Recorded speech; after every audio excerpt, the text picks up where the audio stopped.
Hola, bienvenidos y bienvenidas a un nuevo capítulo de Incómodos, un podcast de Lactoflora, expertos en probióticos, en el que vamos a hablar de lo que muy pocos hablan, muchas de las incomodidades que todos sentimos en nuestro cuerpo. Hablarlas y compartirlas va a ser fundamental para llegar al bienestar. Soy la doctora Teresa Hernández, más conocida como Lady Science en redes sociales. Y no me gusta sentir dolor. Creo que a ti tampoco, ¿no? Pues vamos a hablar en este capítulo, llamado Dolorosos, sobre incomodidades intestinales, el hinchazón, el malestar abdominal y el síndrome del intestino irritable, en un espacio libre de tabús y lleno de confort. ¿Te sumas?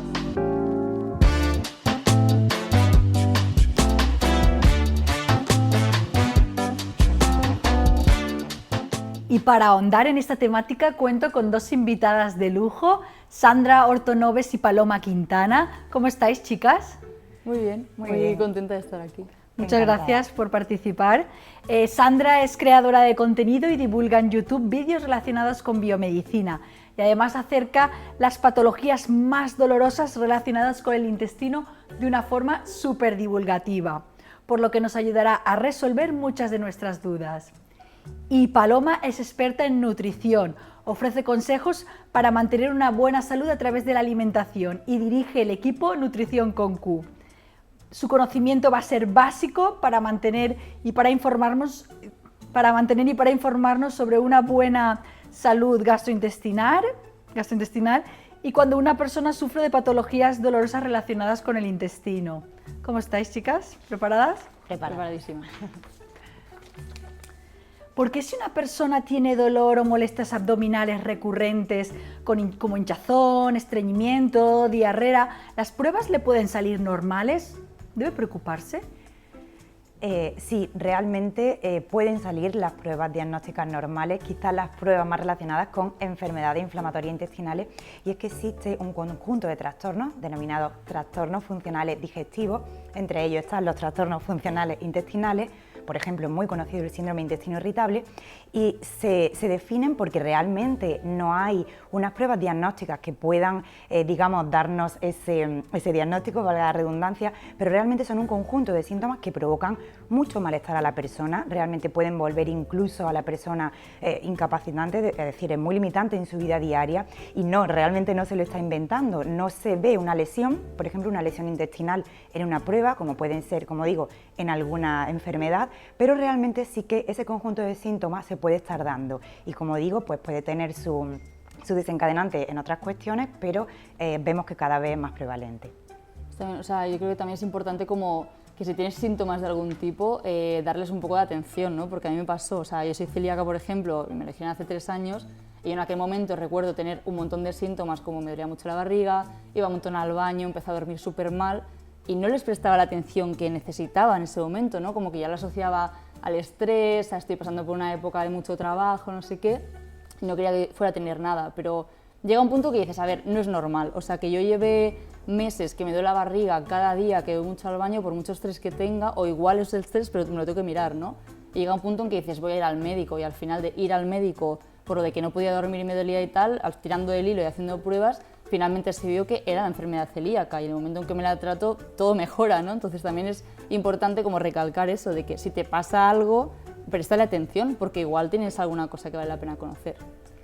Claro, yo creo que sí, en ese sentido también a mí me ocurrió, por ejemplo, lo que comentabas, ¿no? En épocas de estrés, de repente tienes como un desarreglo intestinal y piensas, solo será el estrés, ¿no? Total. Y luego, por ejemplo, yo sufría de gastritis, ¿no? Una época de estrés me dio una gastritis y es que hasta que no te lo curas te encuentras fatal y miserable, ¿no? Porque ya sabemos la importancia que tiene nuestra salud gastrointestinal en nuestro bienestar psicológico, físico, etcétera, ¿no? Totalmente. Entonces, en el caso de que no sea el síndrome del intestino irritable, ¿cómo puedo saber si es el intestino irritable o cualquier otra cosa?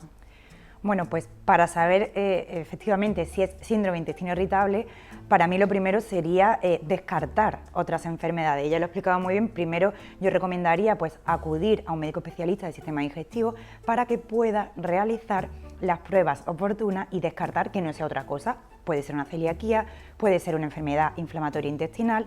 Si esas pruebas pues, no dan positivo, pues ya podríamos empezar a valorar, para lo que ya no hay una prueba diagnóstica, pero sí un criterio diagnóstico, ver si realmente existe ese síndrome de intestino irritable. Es muy importante también conocer que ese criterio diagnóstico pues, va a ser muy amplio, porque el síndrome de intestino irritable es a su vez muy amplio y puede tener tendencia a diarrea, tendencia a estreñimiento, y algo que yo destacaría, y yo creo que es lo que nos trae hoy aquí, es el dolor.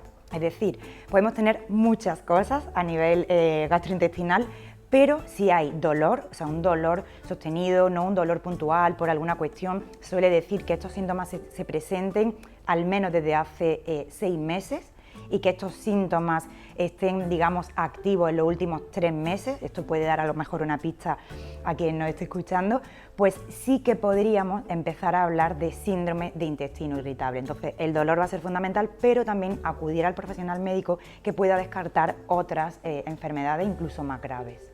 Eso siempre, y además claro, como no existe una prueba diagnóstica como tal específica para el síndrome del colon irritable, lo que hace el médico es, te pregunta por tus síntomas, te dice, te notas con dolor abdominal, has tenido cambios en la frecuencia de tus deposiciones, en el aspecto de las mismas, etcétera. Por una parte mira esos síntomas y por otra parte, como dice Paloma, descarta que sean otras cosas, otras enfermedades que sí tienen una prueba diagnóstica y que causan síntomas muy parecidos, porque diarrea, dolor, todo esto lo causa la celiaquía, lo causa la intolerancia a la lactosa, etcétera. Entonces, mirar síntomas y descartar otras cosas es un poco lo que ayuda al médico a orientar que puede ser esto. Claro, de hecho os quería preguntar precisamente eso. Tienes molestias, ¿no?, gastrointestinales y no hay lesiones visibles, ¿no? ¿Cómo se explicaría, si no hay alteraciones tampoco de los movimientos gastrointestinales, cómo se explicaría que hay ese síndrome del intestino irritable? Pero es que no hay una causa exacta conocida del síndrome del colon irritable, de hecho se está empezando a conocer, queda muchísimo por estudiar todavía de este tema, ¿no? Pero básicamente hay varios factores que se sabe que de alguna forma pueden influir o pueden contribuir a que aparezca este síndrome. Por ejemplo, una alteración de las interacciones que tienen nuestro cerebro y nuestro intestino sería una de ellas, porque el cerebro y el intestino están constantemente hablando, o sea, se mandan señales, impulsos nerviosos, se mandan hormonas, y esa comunicación tiene un impacto en nuestra función intestinal, hace pues, que el intestino se mueva más rápido, más lento, y esto influye en la digestión, etc. Cuando esta comunicación se altera, se sabe que puede contribuir a que aparezca ese síndrome. ¿Por qué se puede alterar? Pues por ejemplo, porque la microbiota o flora intestinal, como se conoce, se desequilibre, por lo que sea, ¿no? Porque esa microbiota es esencial para esta comunicación entre intestino y cerebro. Otros factores que influyen, pues predisposición genética, como siempre, o sea, que tengas antecedentes familiares con el síndrome o, por ejemplo, que hayas pasado una infección reciente o mucho estrés, aunque eso realmente se suele hablar más como de desencadenantes, ¿no?, más que de causas.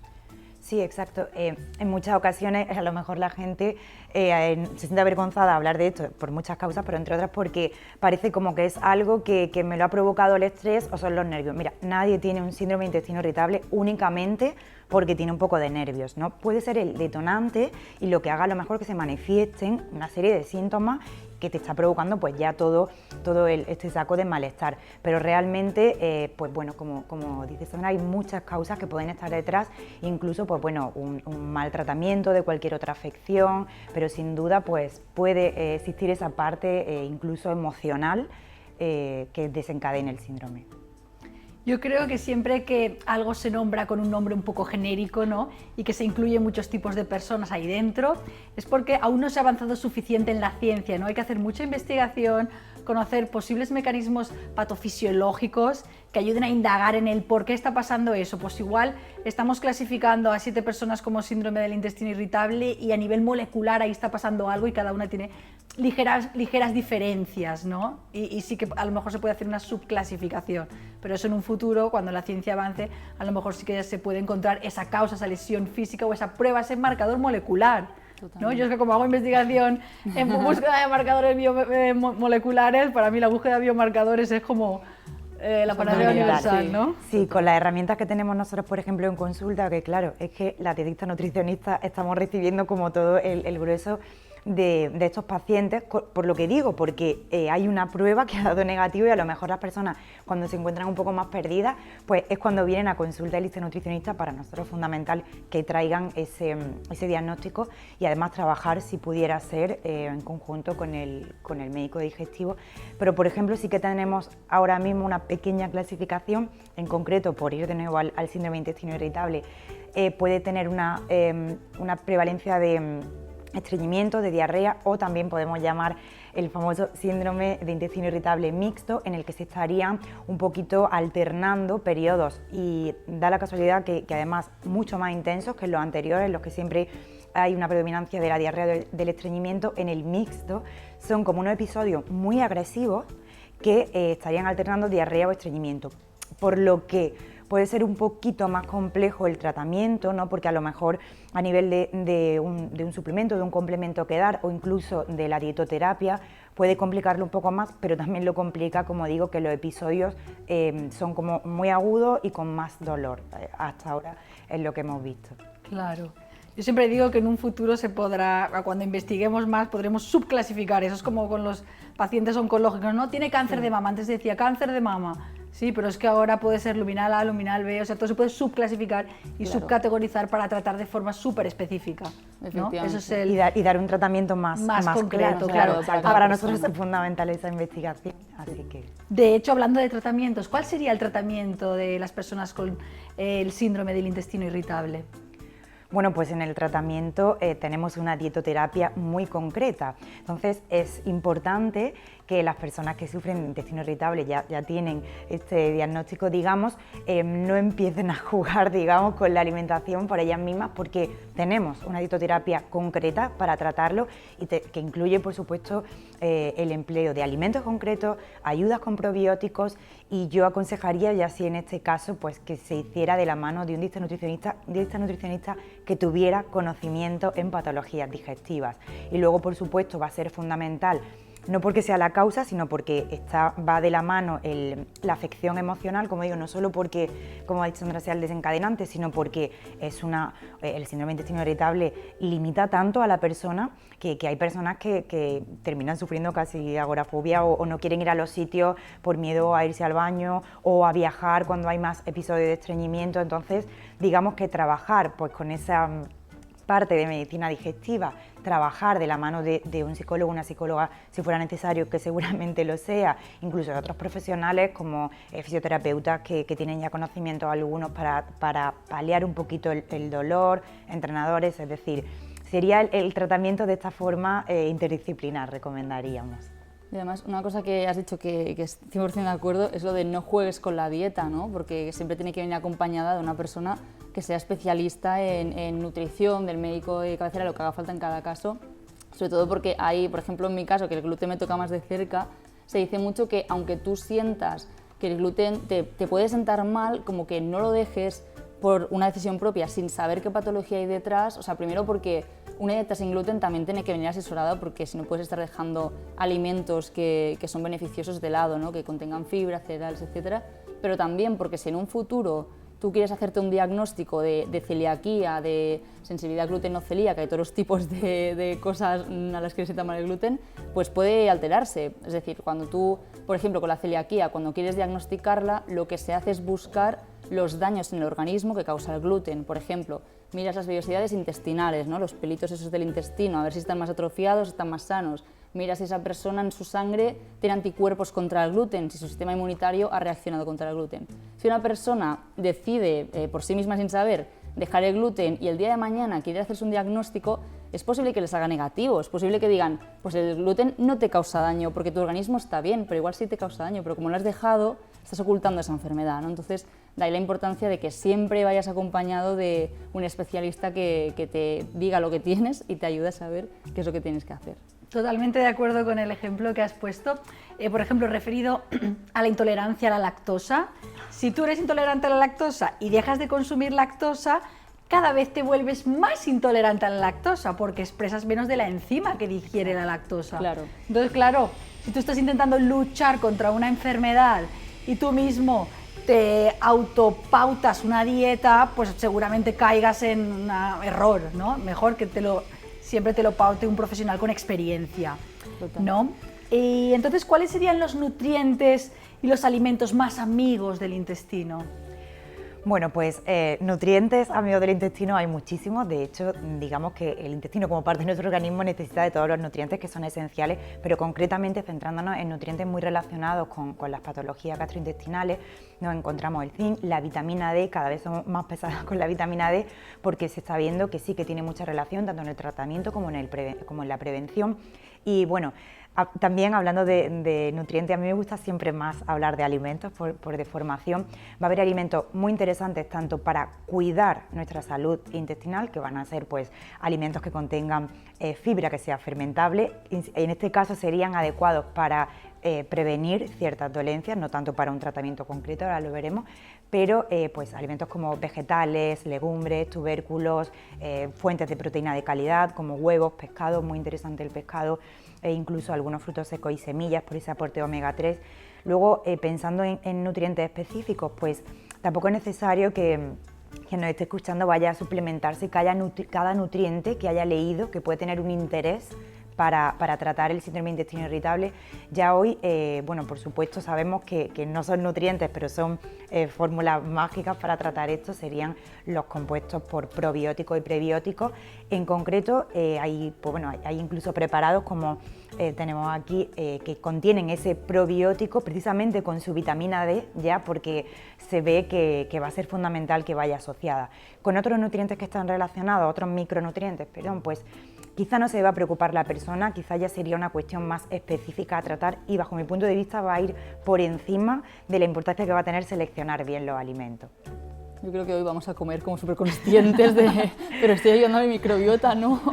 Sobre todo es eso, es que al final cuando, me ha hecho gracia la pregunta porque dices alimentos amigos del intestino y creo que sobre todo nos enfocamos en alimentos amigos de la microbiota o flora intestinal, como se conoce popularmente, porque al final es muy importante cuidarla, porque hace un montón de funciones súper esenciales para nuestro organismo, como por ejemplo nos ayuda a digerir la fibra de los alimentos, sintetizan vitaminas que nuestro cuerpo por sí solo no es capaz de sintetizar, como la vitamina K, que es esencial para la coagulación de la sangre, o por ejemplo nos ayudan también a defendernos contra microorganismos que pueden ser dañinos para nuestro cuerpo. O sea, la microbiota al final está como, a ver, hecho de forma un poco cutre, está forrando el intestino, ¿no? Entonces, si viene un microorganismo patógeno y se encuentra esa barrera de bacterias y microorganismos que ya están poblando ese intestino, le va a costar más como instalarse, ¿no? Entonces, cuidar la microbiota con alimentos y nutrientes amigos del intestino es súper importante por eso y para tu salud en general, está clarísimo. Claro, entonces ya no solo seleccionar el qué comer unos alimentos, sino la técnica con la que comas, ¿no? Lo que decías, la alimentación consciente, el mindful eating, que está ahora tan de moda, ¿no? Está muy, muy bien practicar mindfulness, pero y ser consciente de lo que comes y cómo está repercutiendo a nivel de tu flora. Yo es que siempre lo visualizo y en eso soy súper experta, entre comillas. Y pues Teresa, incluso esto va a ser muy importante, he hablado del tratamiento y eso me lo había dejado.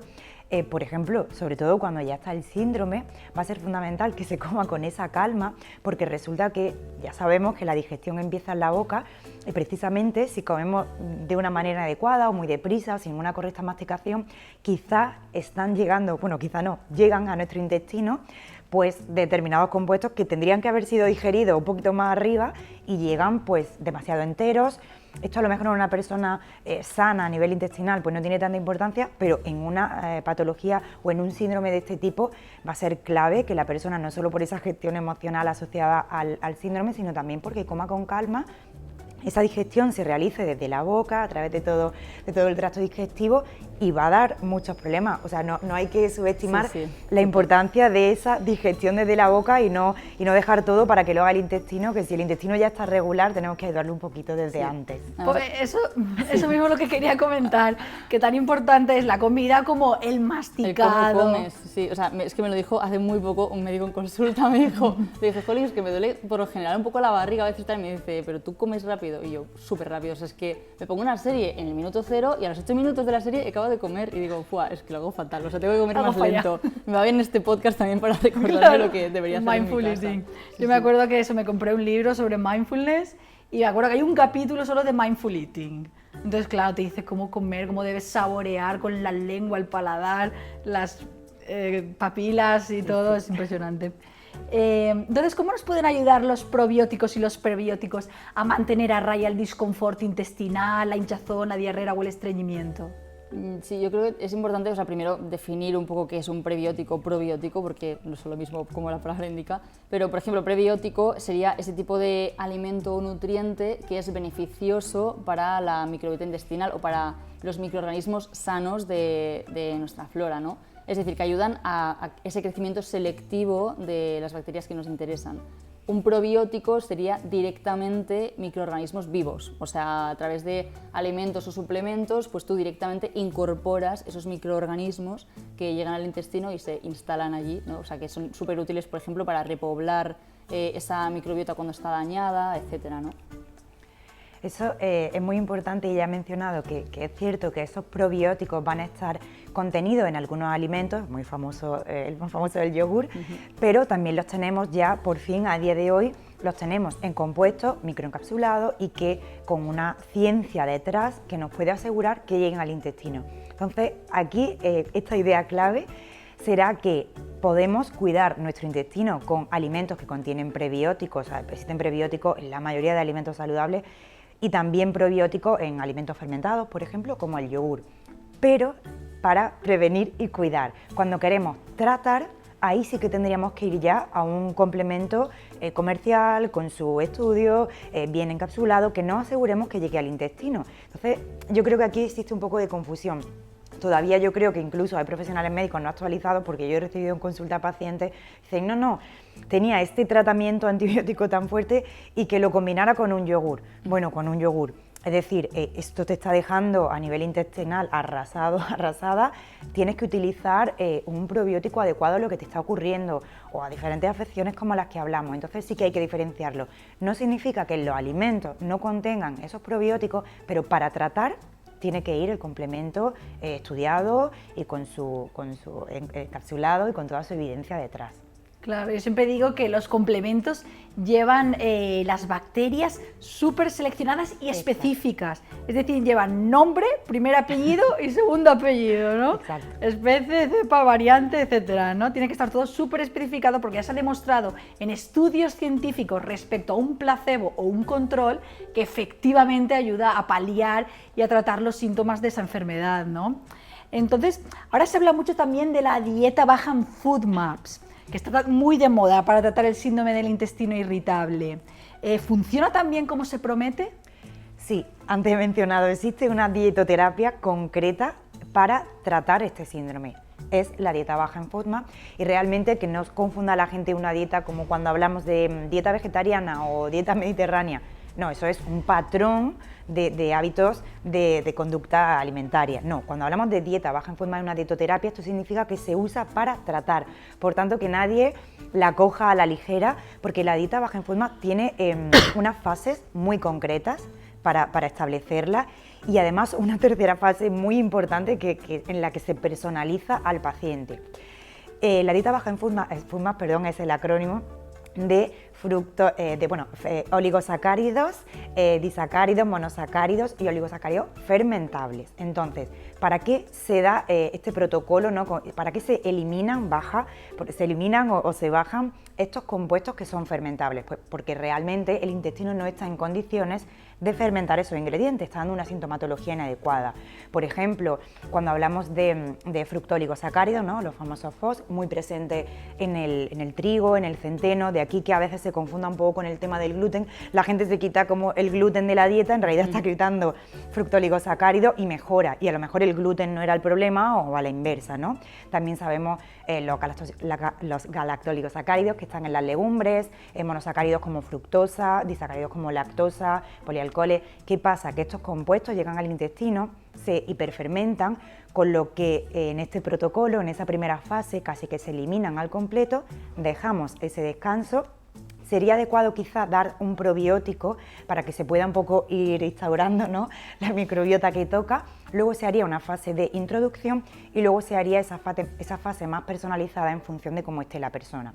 ¿Qué ocurre aquí? Insisto que esto no es algo para que la gente lo coja y bueno, pocas veces, pero sí que he visto casos en los que la gente la abraza como si fuera su protocolo dietético a seguir el resto de su vida. Y es muy peligroso porque al excluir tantos alimentos, se torna una dieta pues con muchas deficiencias nutricionales, ¿no? Y como digo, es muy peligroso.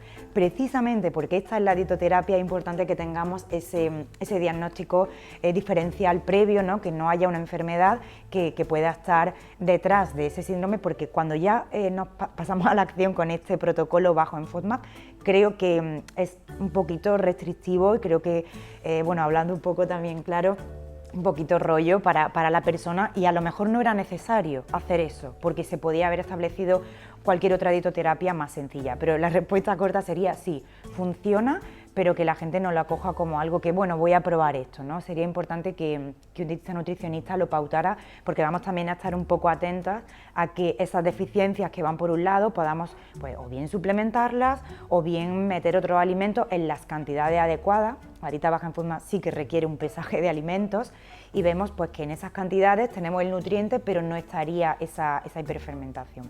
Pero sí, yo la verdad que tengo muy buena experiencia con ese protocolo. Que a veces también os hablábamos antes de alimentos amigos del intestino y tal, o sea, que hay que saber lo que comer y a veces lo que no comer, y en cada persona puede ser muy distinto. Existen muchos alimentos y cada persona pues con sus condiciones fisiológicas al final tolera unos u otros. Yo insisto mucho en lo que dice ella, que siempre vayas acompañada o acompañado de un especialista que te ayude, o sea, y que al final mejora mucho, porque con la enfermedad celíaca fue lo mismo, o sea, de yo estar muy mala, de repente saber qué era exactamente, con un consejo médico detrás, lo que tenía que dejar, y cuando dejas lo adecuado es que luego te encuentras mucho mejor. Entonces, pero hay que saber cómo hacerlo, o sea, no hay que hacerlo a la ligera y como ha dicho ella. Qué interesante.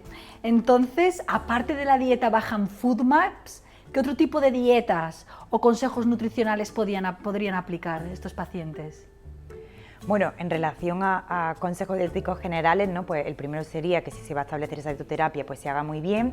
Ya hemos hablado del consejo de comer un poquito más despacio, más tranquilo y más tranquila, pero en general yo animaría, aunque no sea una recomendación exactamente dietética, que en general se viva de una forma más relajada y más tranquila, que haya una correcta gestión emocional.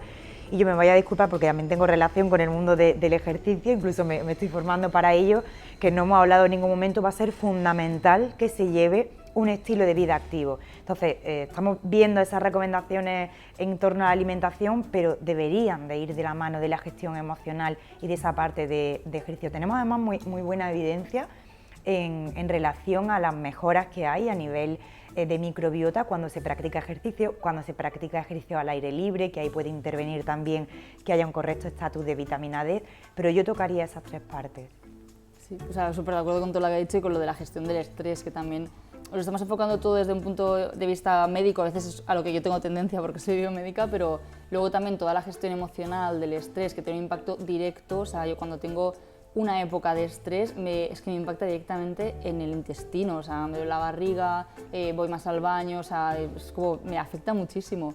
Y por eso también es importante gestionar el estrés, no solo decir, ay, me duele la barriga, bueno, tal, voy a comer más... No, es que igual te duele porque luego tienes toda una gestión que tienes que hacer de tu ansiedad o tu estrés, y ahí te puede ayudar también pues un terapeuta, ¿no? O sea, que también lanzar ese mensaje de que todo el mundo puede ayudar aquí, hay especialistas para todo, y está guay por una parte mirar esa parte más médica de los intestinos y esa parte tal vez más terapéutica de pues ir a terapia o lo que sea para que te ayuden a gestionar ese estrés y esa ansiedad que tiene un impacto directo en tu salud.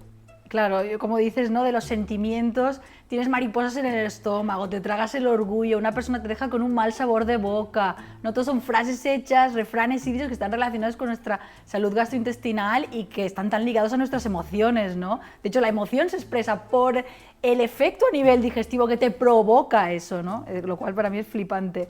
¿Qué otros consejos dietéticos le pueden ir bien a una persona con malestar abdominal? Bueno, pues si no hay ese diagnóstico de síndrome de intestino irritable y hay simplemente malestar pues a nivel estos trastornos digestivos funcionales genéricos, pues es cierto que podría venir bien pues, bueno, el llevar una alimentación más ordenada, el reducir el consumo de alimentos pues, más procesados. Yo siempre animo a estar muy pendientes de las grasas yo es un macronutriente que animo a cuidar mucho. Solemos estar como muy enfocados, muy enfocadas en el tema del azúcar o en cuestiones pues a lo mejor no tan interesantes, y es muy importante la calidad de la grasa dietética que ingerimos. Esto se soluciona por suerte aquí en España de una manera muy simple, que es intentar que la grasa de nuestra alimentación venga principalmente del aceite de oliva virgen extra, un poquito del pescado si lo consumimos, intentando desplazar esos alimentos ultraprocesados que contienen grasas de mala calidad, que va a tener una relación directa muy negativa con el intestino. Además de todo esto, de verdad, yo animo a que la alimentación se lleve de una manera organizada y planificada, y no sé quién me decía hace poco, pero tan importante es llevar esa planificación y esa organización. Digo, pues sí, porque el entorno te empuja a que comas mal si no lo tienes organizado, ¿no? Entonces para mí eso va a ser fundamental. Totalmente. Y también, o sea, que a veces va por épocas. O sea, yo por ejemplo, la celiaquía sí es una de las cosas, pero cuando me diagnosticaron la celiaquía me dijeron también que tenía gastritis crónica, que básicamente significa que la pared de mi estómago estaba inflamada. Y hay alimentos que digamos, como que promocionan un poco esa inflamación. O sea, yo cuando tengo gastritis por estrés o por lo que sea, y noto esos síntomas que vuelven otra vez, sé que tengo que dejar alimentos como el café, el té, alimentos picantes. Tú lo sabrás mejor, pero vamos, vale, durante este periodo de tiempo voy a dejar esto hasta que me encuentre mejor, y voy a intentar comer. Y eso que dice ella, que a veces por el estilo de vida nos cuesta mucho, o sea, que como no lo tengas pautado es muy fácil decir, he llegado a las 10 de la noche a mi casa, tengo 10 minutos para comer algo y es que coges cualquier cosa de la nevera, igual comes lo mismo 3 días seguidos y dices, bueno, igual estaría bien variar un poco, ¿no? O sea, que tenemos cuidado con algunas cosas de nuestra vida, pero la alimentación, que son mínimo como 3 veces al día que estás ahí comiendo, no le prestamos siempre la atención que necesita. Y muy importante alimentar a nuestra microbiota, que antes me he centrado quizá en la dieta de la persona. No nos olvidemos de alimentar a nuestros microorganismos, porque eso se va a hacer a través de la fibra. Yo creo que la deficiencia de fibra en la dieta de la población es de verdad el problema. Para eso va a ser fundamental que tratemos de incluir esa fibra fermentable y no fermentable. Antiguamente se solía decir más esto de soluble e insoluble.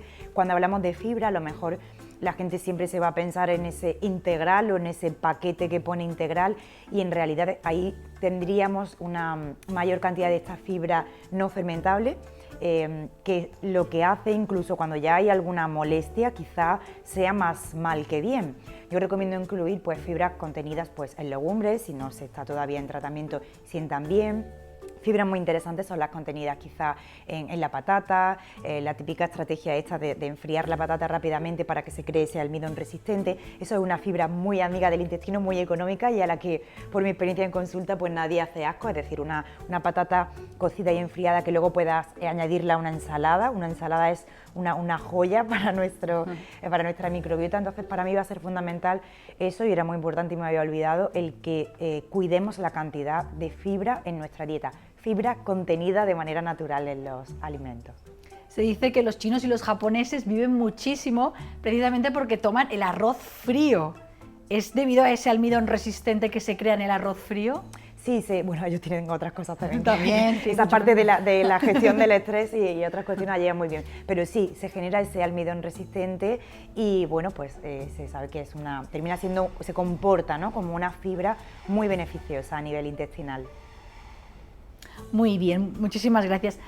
Vamos a ir acabando. ¿Qué consejo daríais de última hora para que nos llevemos a casa una lección bien aprendida y un mensaje para reflexionar? Pues yo diría priorizar, es decir, priorizar nuestra propia salud cuando ocurre toda esta sintomatología dolorosa, como estamos hablando hoy. Creo que no hay que ignorarla y, muy importante, no taparla con algún fármaco, es decir, escucharla y priorizarla. Con priorizar me refiero a que si hemos hablado aquí, o yo hablo de esas 3 partes, de la gestión emocional, el cuidado de la alimentación y, por favor, el ejercicio físico, la actividad física en general, es muy importante que lo prioricemos. ¿Qué ocurre? Aquí estamos hablando de todas estas cuestiones, pero luego las personas nos encontramos que no tengo tiempo de esta parte de gestión emocional, no tengo tiempo de esta práctica de ejercicio, no tengo tiempo de cocinar o cuidar mi alimentación, porque ya digo yo que la microbiota se alimenta cuando cocinamos y no compramos las cosas muy preparadas. Entonces, todos estos consejos de estas 3 patas del ejercicio, la gestión emocional y la alimentación no me sirven de nada si no doy ese consejo principal de priorizar este autocuidado. Total, o sea, esto va a quedar muy místico, pero yo diría como que escuches a tu cuerpo también, ¿no? O sea, que si de verdad te encuentras mal y llevas varios días encontrándote mal, te duele la barriga frecuentemente, etcétera, que te lo mires, que si luego no es nada, no es nada, y si era una época de estrés y se puede gestionar de otra forma, fantástico, pero sobre todo que te prestes atención, que no descuides esos síntomas que tal vez están indicando que hay algo ahí, porque luego ir a un especialista y que te ayude a decir, mira, pues tenías esto y de esta forma se te va a arreglar el problema que tenías, es súper beneficioso. De verdad que el cambio de la calidad de vida es brutal y, por supuesto, pues tomarte la vida con más calma siempre es un buen consejo, ¿no? Fenomenal, muchísimas gracias, chicas. Han sido grandes aportaciones, hemos aprendido muchísimo. Así que muchísimas gracias. También muchas gracias a nuestros oyentes por escucharnos, por dedicarnos un ratito. Esperemos que os haya sido útil y hayáis aprendido muchísimo. Y nada, recordad seguirnos en redes y contadnos o compartidnos si queréis vuestros problemas incómodos con el hashtag incómodoslactoflora. Y nada, aquí estamos en este espacio más informados y menos incómodos. Y esperamos vernos y que haya una continuación. Un abrazo.